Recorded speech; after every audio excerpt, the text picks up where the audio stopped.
Alors en 1999, Frédéric Malle est venu nous voir, ma mère et moi, pour nous faire une proposition, nous demander si il pouvait utiliser le parfum qu'il avait senti pendant toute son enfance, qui était un parfum que mon père avait créé, qui était le parfum porté par ma mère et que moi j'ai senti dès mon plus jeune âge. Ce parfum était en quelque sorte était vraiment représentatif pour moi de tout l'art de mon père.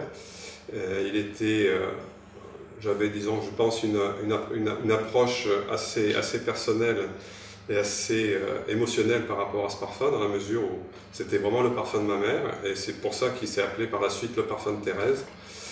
Et Frédéric, donc, qui était aussi amoureux de ce parfum et qui n'avait jamais pu sortir, qui avait failli sortir chez Dior, qui avait failli sortir chez La Roche, nous a dit, voilà, je compte créer une maison d'édition, et je ne le ferai que si je peux avoir ce parfum qui pour moi représente le chef-d'œuvre d'Edmond Ronitzka.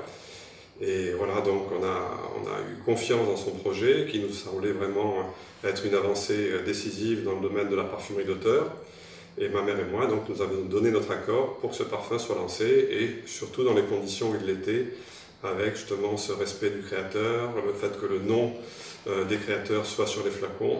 Nous l'avons encouragé vivement. C'est un parfum qui allie à la fois les origines de travail de mon père, que ce soit les parfums femmes, Diorama, où il y avait une certaine richesse, une opulence, une grande sensualité, et en même temps une écriture très épurée qu'on a retrouvée après dans le Diorissimo, dans l'eau sauvage.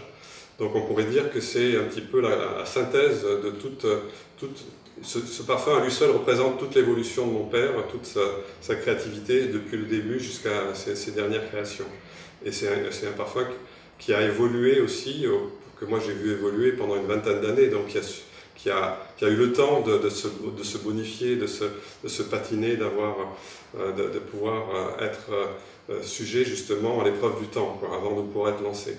C'est un parfum qui était en quelque sorte à l'avant-garde au moment où il aurait dû être lancé, dans les années 60, et qui finalement a attendu pratiquement 40 ans avant de pouvoir l'être définitivement.